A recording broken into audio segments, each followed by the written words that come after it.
More now on our main story as all of the parties gear up for a December election. Today, Labour and the Conservatives both made announcements designed to appeal to voters they think will most influence the result. Joining me now to discuss the new policies are Lara McNeill, who's a youth representative on Labour's National Executive Council, and former Conservative press officer Stephen Lynch. Good evening to you both. Stephen, I just want to start with you and the interview Boris Johnson gave to Sky's Sophie Ridge on Sunday today. He apologised for failing to deliver Brexit, for failing to maintain that promise that he had given to Tory members when he asked them to elect him as Prime Minister. How then do the public, how then do the electorate trust him to deliver on any manifesto promises he may make?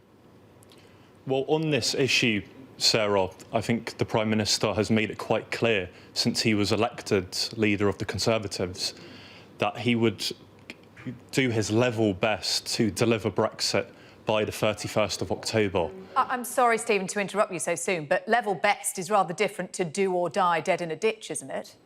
Well, I don't think Boris Johnson could have anticipated, for one, that the House of Commons would come up with the contraction of the Benn Act, what's called the Surrender Act. And so what that then did was it tied the government's hands in terms of being able to leave with a deal.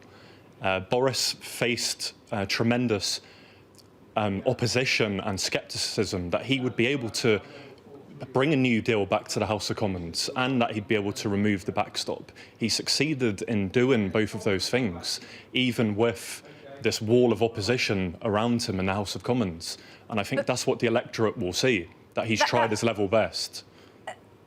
You sound as if you're suggesting that that wall of opposition was to be unexpected, but it was far from it, wasn't it? Because there was never any majority in Parliament for no deal. There was always huge concern about it, and the Benn Act was always going to happen.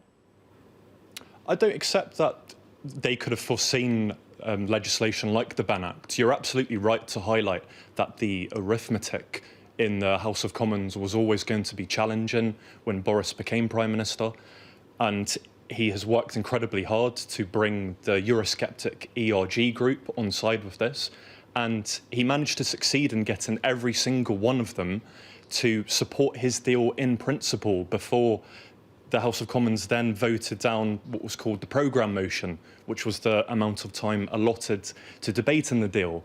So he has reached out to people. He's reached out to Labour MPs and Leave constituencies, to Eurosceptics in his own party. But he feels no option now but to go straight to the country now to win a bigger mandate. OK, let's move on to policy matters now, Stephen. The Tories announcing today an end to the benefit freeze. Labour calling it cynically timed. They're right, aren't they? Because this was always due to end next year. Well, I think what the government have confirmed today, there's been several spending announcements since Boris's new government has come in some of the areas that you've mentioned, whether it's money for new hospitals, schools, more police officers. And so what this is saying to the electorate is, because of the tough decisions that the government has made since 2010, the tightening of the belts and the reducing of the deficit, there is now some scope to make some targeted investment and increase spending in these areas that the British people care about. And so we may see the two parties trading spending commitments as the weeks go on in the course of this general election campaign.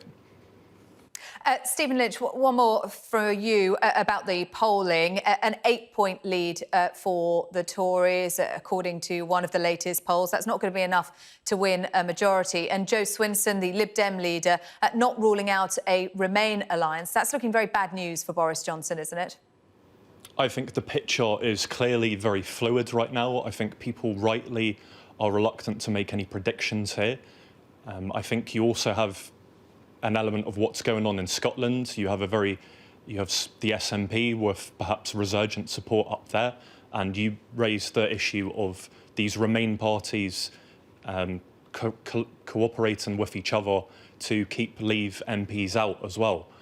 But what we have seen since the campaign has started, we have seen a halving of the support for the Brexit Party as well. And so I would encourage people to continue looking at the level of support that they're polling as well throughout the campaign.